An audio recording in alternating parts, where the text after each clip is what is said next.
Hey everyone, today I've got your Spider-Man Into the Spider-Verse movie review. When someone other than Peter Parker got bit by a radioactive spider, it turns them into a new Spider-Man. But can they spin a web any size and make an original movie? So as far as the story goes, this concept of an animated superhero movie puts a creative spin on the Spider-Man character that now has a new name, Miles Morales. While I was hoping to see him in a live action movie, this one is truly something special. Now, I really liked how immediately it just flows like how a comic book is read, and it goes from scene to scene, and it has those little like pop-ups like pow, bam, and all that stuff that obviously you would see in a comic book, but it's in a movie, and I thought that was very clever. It was funny to see the Spider-Man origin take over another person. They did it in such a way that I just felt like was so different than what we had seen previously in other Spider-Man movies.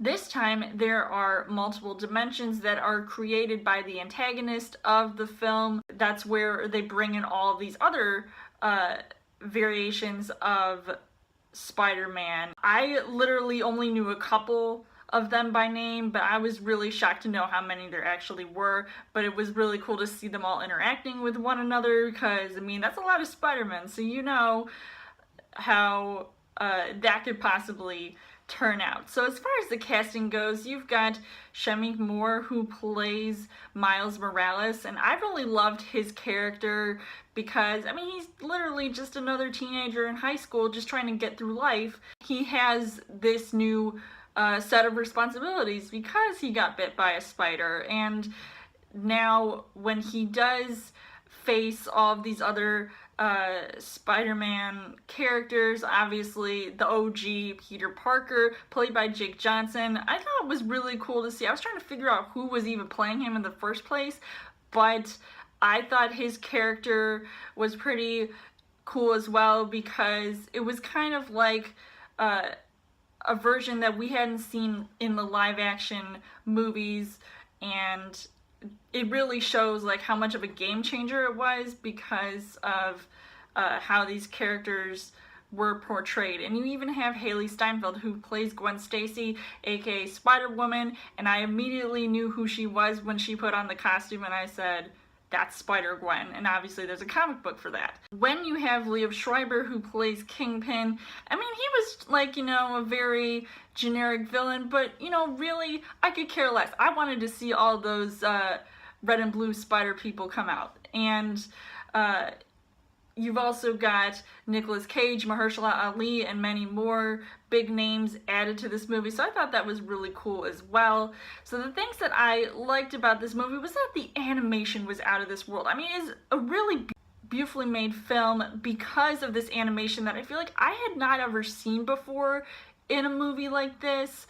So I thought it was very creative in a way that it was made. It wasn't like your standard 3D, but it wasn't your typical 2D animation. It was something like a mix of both, and it was funny. I definitely laughed throughout the film. I mean, there were so many jokes and so many things going on that really had me on the floor laughing. And it did have heart, so I liked how there were these lighthearted moments that, you know, maybe not necessarily make you cry, but make you think. I even liked how it had a Stan Lee cameo, obviously, because Stan Lee passed away recently, and he was basically the brainchild of Spider-Man and many other well-known comic book characters, so I thought it was really cool to see that, unless, I mean, it was already pre-planned, but still, like, I definitely shed a tear seeing that. And also, I don't even know if this actually was in the comics, but Spider-Ham?